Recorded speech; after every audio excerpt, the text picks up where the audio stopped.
Le parti au pouvoir vient officiellement de désigner Alassane Ouattara comme son candidat à l'élection présidentielle d'octobre. Je soumets à l'approbation du Congrès la décision de désignation du président Alassane Ouattara comme président du RHDP et la désignation du président Alassane Ouattara comme candidat du RHDP aux élections de octobre 2025. Demain, on aura la fumée blanche certainement. En tout cas, c'est l'espoir de tous les militants. Mais le dernier mot reste au président de la République, le président du parti. C'est à lui de donner le dernier mot. Mais en tout cas, c'est une sollicitation formelle que nous nous formulons. Mesdames, Mesdemoiselles et Messieurs, ce faux parti qu'on appelle le RDA, le Rassemblement des Renégats, a organisé un pseudo-congrès. Vous savez l'espace qu'ils ont pris? 2000 francs, un morceau de pain à des badauds, des gens de 8 à 16 ans qui ont rempli la salle. Ils n'avaient aucune qualité de membre du RDR, ils n'avaient aucune qualité de membre du Rassemblement des Renégats pour la déstabilisation de l'Afrique, de la Côte d'Ivoire et de l'Afrique. Il ne faut pas tenir compte de ce qu'ils ont fait. Mais quand je prends les gens du RDR, ils me font tellement pitié. Le président Tidjane Thiam est en train de travailler à l'international parce qu'il a travaillé pendant une longue période en Côte d'Ivoire pour repositionner le PDCI-RDA comme le plus grand parti politique de Côte d'Ivoire, et le président Tidjane Thiam est allé à l'extérieur pour mettre en confiance la diaspora ivoirienne et les militantes, les sympathisants et les sympathisants du PDCI-RDA à l'extérieur. Il n'en fallait pas plus pour que ces étourdis et ces moutons, et les souvent moutonniers du RDR, disent que le président Tidjane Thiam a quitté le pays. Mais quand on organise un congrès, et que à Abidjan, Alassane Ouattara à Abidjan, et qu'on ne le voit pas à ce congrès-là, on peut se poser beaucoup de questions. Mais c'est Dieu seul qui sait ce qui se passe. Alassane Ouattara à Abidjan, mais il a fui lui-même ce qu'il appelle son congrès. A-t-il peur? Mais on attend qu'il déclare sa candidature. Tout ce qu'on attend qu'il déclare sa candidature. Et puis, le reste, on verra. Mesdames, Mesdemoiselles et Messieurs, je viens du boulot, tout fatigué. Je travaille aujourd'hui et demain, je vais travailler. Parce que j'ai travaillé en tout temps. Le RDA a dit que je ne travaille pas ici. Ce sont eux qui payent mes factures. Ce sont eux qui payent mon carburant. Ce sont eux qui payent les assurances de ma vie. Les assurances hypothécaires de la maison, qui payent tout, qui s'occupent de ma maman parce que c'est ce qui les intéresse. Ils disent que je ne m'occupe pas de ma maman. Mesdames, Mesdemoiselles et Messieurs, nous sommes en ordre de bataille et nous allons gagner. Nous allons gagner à vaincre sans péril, au triomphe sans gloire. Et avec Tidjane Thiam, le président, nous allons gagner. Et nous allons gagner. On gagne ou on gagne. Ceux qui ont envoyé des messages, des doyens, pour parler d'une personne qui n'en vaut pas la peine, Joël Nguessan, faites très attention. Tout ce qui est d'ordre tribal, ça ne me dit rien. Les chants des signes magnifiant le tribalisme, ça ne me dit rien parce que je n'entends rien de qui que ce soit. Joël Nguessan était militant du PDCI avec nous. Joël Nguessan a sauté dans la barque du mouvement des forces à venir de Anaki Kobena, où il s'est lié d'amitié avec son neveu Stéphane Kipré, que je voudrais saluer parce qu'on est en alliance avec le PPACI aujourd'hui. Stéphane Kipré est allé au FPI et ensuite il est allé aujourd'hui au PPACI.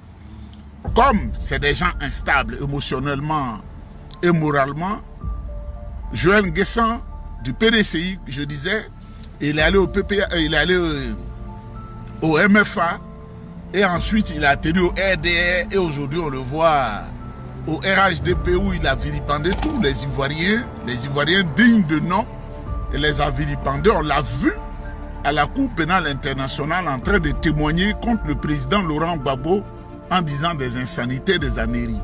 Ceux qui m'envoient les messages, ces bâtards et ces bâtards qui m'envoient les messages, n'ont jamais dit que ce que Joël Nguessan n'a pas fait et a fait n'est pas bon.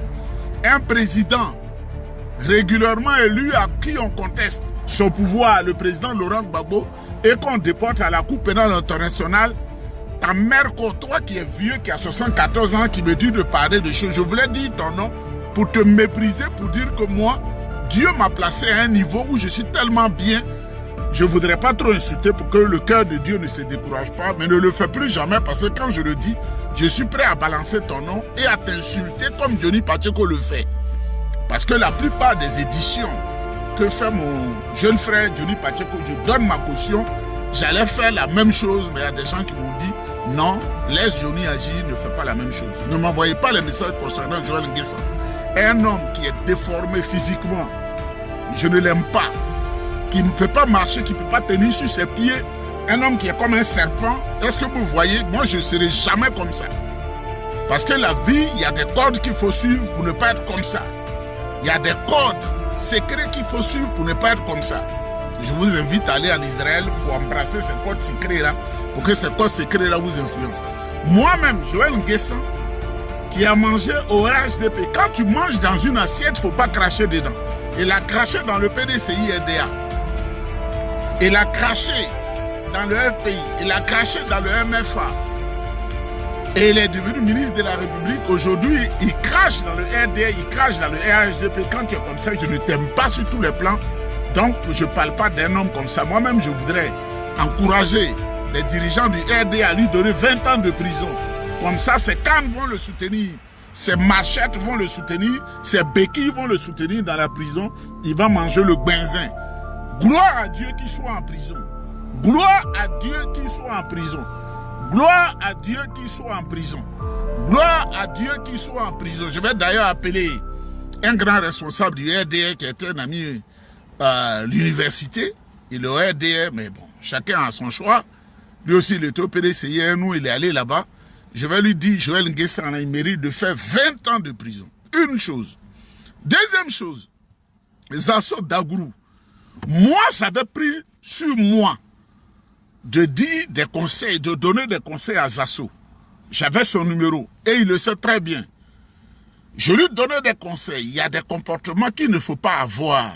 Zasso m'a bloqué. C'est-à-dire qu'il n'a pas besoin de conseils. Et mon jeune frère, Johnny Pacheco, est allé dans le même sens sur sa vidéo. Il a dit qu'il a donné des conseils à Zasso. Zasso n'a pas voulu écouter. Il a eu la chance. Ils l'ont mis aux arrêts à la PLCC, la police de lutte contre la cybercriminalité. J'ai appris qu'ils l'ont libéré. Ça, c'est une bonne chose pour lui. Mais Zasso, ce qu'il ne sait pas, le monde est grand, mais petit. Tu as fui le RDA, tu es allé au Ghana, tu les as vilipendés, ce qu'on ne dit pas, tu l'as dit. Tu es allé en Suisse, ils t'ont pardonné, tu es venu en Côte d'Ivoire. Tu repars en Suisse et tu les insultes parce que tu as tout le temps besoin d'argent. Et ces gros bras-là, c'est-à-dire les gros bras-là, il ne peut pas travailler. Il ne peut pas faire un effort parce que lui, il est né dans la mendicité. Dans la mendicité la plus exécrable. Donc ces gens-là, moi je n'ai pas pitié facilement. Hein. Les grandes prières en Israël, on m'a dit, il faut toujours offrir. Quand tu offres à la veuve, à l'orphelin et à l'indigent, Dieu pardonne beaucoup de péchés. Mais ça ne veut pas dire que je suis un idiot. Quand un homme est bête, je l'accompagne à être dans la bêtise et je demande que Dieu même l'enfonce, qu'il soit enfoncé. Donc Zasso Dagourou, j'ai appris qu'ils l'ont libéré. Ça, c'est son problème. Il a des problèmes avec le ministre Mamadou Touré qui l'a soutenu en tout temps et il a dénigré. Il doit aller en prison. Moi, je n'ai jamais pris 5 francs le RDN ou le RADP. Donc, il ne peut pas me tenir par une laisse, par une corde. La corde qu'on met dans le cou de chien, c'est ce qu'on appelle la laisse. On ne peut pas me tenir parce que je suis au PDCI-RDA et toute tentative d'apport, je leur ai dit, moi, je suis au PDCI-RDA, je n'ai pas besoin de votre argent. Si toi, tu n'es pas comme ça, qu'ils te tiennent, ben, tu dois assumer ce que tu fais. Donc, c'est une leçon pour ceux qui roulent comme des toupies. À 8h, ils sont dans telle partie. À 9h, ils sont ici. À 14h, ils sont dans une autre partie. Et qui sont des tops au milieu de nous. Une autre chose, on m'a envoyé une vidéo. C'est une vidéo qui ne m'a trop pas dit grand-chose. Ce fameux Sanogo. Jean-Luc Bion ne parle plus. Kakou Gikaboué ne parle plus. Parce que tous les complots ont été mis en nuit et ils sont sonnés. Ils sont sonnés. Nous faisons une alliance et nous allons à le PPACI pour bouter Alassane Dramane Ouattara hors de la Côte d'Ivoire. Et ce Sanogo, on m'envoie sa vidéo. Ah, tu vois ce qu'il dit? Mais c'est un homme qui a appris la mendicité. Il a pris la mendicité. Qu'est-ce que je vais faire avec un tel homme? Moi, Dieu m'a béni. Hein? Dieu m'a béni. Je ne fais rien avec ces gens. Je ne fais rien avec ça. Et je m'en fous de ça. Ceux qui l'ont envoyé là sont dans l'ombre. Ils sont cachés dans l'ombre. Ce sont eux qui lui disent de parler. Parce qu'ils sont sonnés. Mais je vais leur rappeler une chose.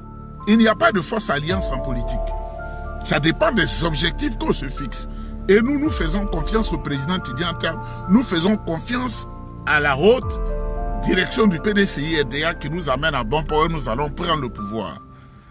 Donc, ils sont tellement sonnés qu'ils disent pourquoi on s'allie au PPACI.